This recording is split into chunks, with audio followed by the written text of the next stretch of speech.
Good morning, everyone. Today, I, Ritika Jadhav, along with Ketki Meshram, am going to present a seminar on very important and emerging topic in silico modeling of drug disposition, specifically focusing on ADMET profile, which stands for absorption, distribution, metabolism, excretion, and toxicity. This presentation is under the guidance of S.P. Sandhan ma'am as part of our computer-aided drug designing subject. The evolution of ADMET in drug discovery. In earlier phases of drug discovery, the main focus was on efficacy, but later it was observed that around 50% of drug candidates failed in clinical trials not because they weren't effective but due to poor ADMET properties. This led to a paradigm shift in the mid 1990s where early ADMET evaluation was integrated into drug discovery. This helped reduce late-stage failures, which are costly both in time and money. Earlier phase 2 or 3 failure rates were high because of the ADMET. With increasing development cost, the need for early prediction became urgent. Now, in vitro ADMET screening is done at the beginning itself. Also, the in silico models are used to predict properties even before actual synthesis of compound. Modeling techniques for ADMET properties. In silico ADMET modeling is broadly classified into two types, qualitative and quantitative. Quantitative approaches like pharmacophore modeling or flexible docking are used when we already have a good understanding of the drug target interactions. These methods allow us to simulate how long drug binds to its target.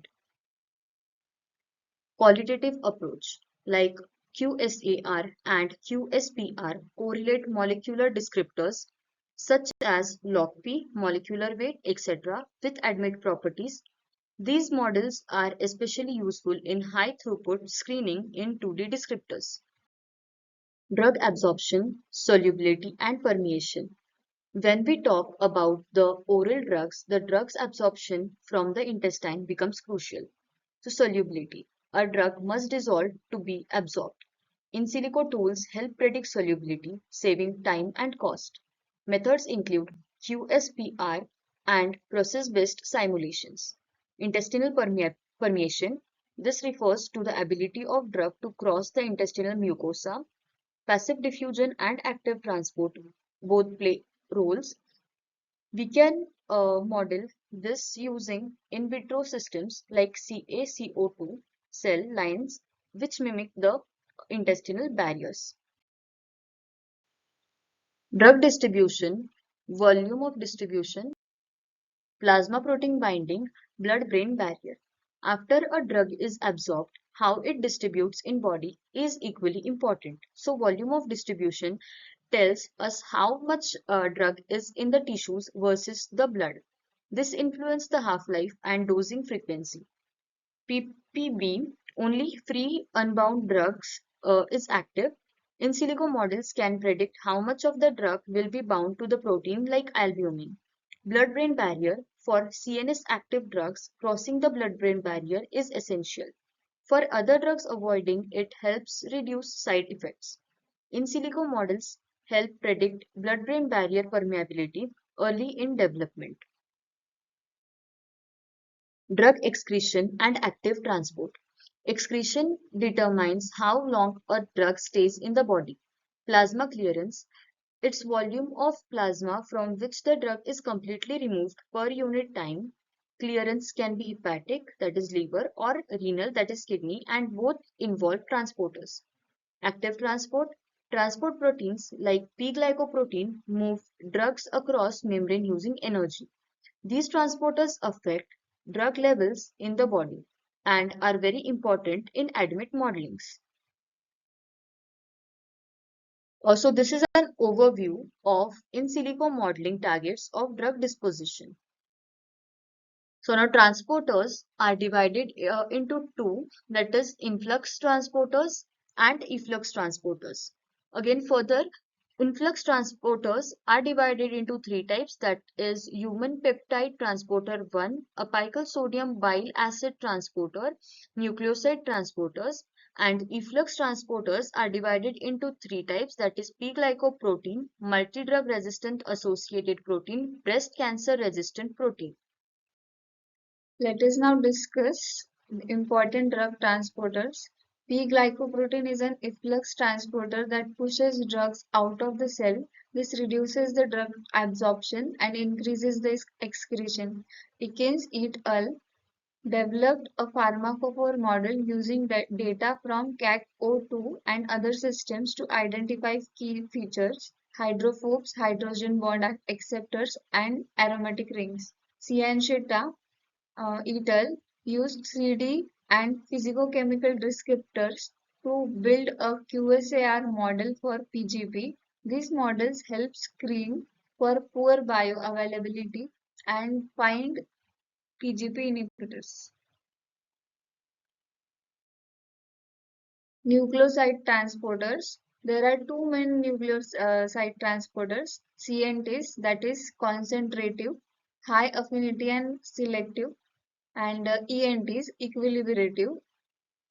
They have broad affinity and low selectivity. They help to transport nucleosides and analogs into the cells. Early 3D QSAR were limited due to less data. Later models identified two hydrophobic features and one hydrogen bond acceptor on sugar ring as important for transport. Another one is BCRP, breast cancer resistant protein, is another efflux transporter like PGP. It contributes to multi-drug resistance in cancer. QSAR model developed by Zhang et al. Based on 25 flavonoids identified that the 2,3 double bond and hydroxylation at position are critical. However, the model is only reliable for similar structure and cannot be applied universally, which highlights the limitation of in silico model. HPEPT1 is a peptide transporter in intestine and kidney. It handles drugs like beta-lactam antibiotics and AC inhibitor. A pharmacophore model identified key features: two hydrophobic groups, one hydrogen bond acceptor, one negative ionizable group. The database screen using this model identified repaglinide and fluvastatin as HPEPT1 inhibitors, showing the practical utility of in silico screening. ASBT, that is apical sodium dependent bile acid transporter, helps absorb bile acid in the intestine and is a target for improving drug uptake. Pharmacophore model based on 17 inhibitors found common features, such the three hydrophobic centers, one hydrogen bond acceptors, one one acceptor, and one negative charge. These were consistent with the 3D QSAR model from 30 ASBT substrates.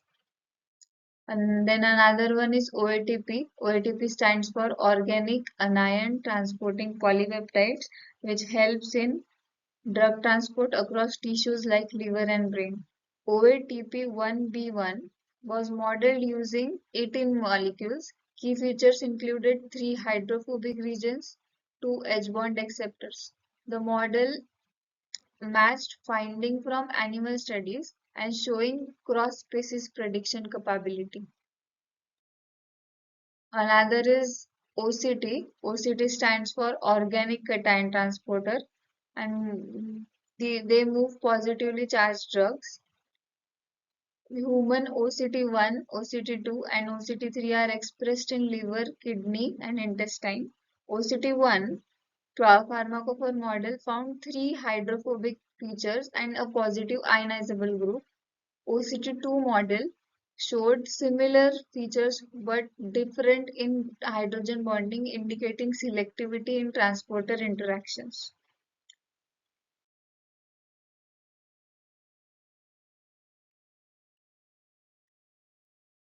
Although in silico model has come a long way, several challenges remain.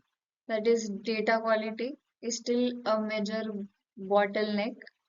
Transporter integration into existing model is difficult because transporter vary widely in structures and functions. Customization is needed. Tools like algorithm builder let scientists design model for their own data.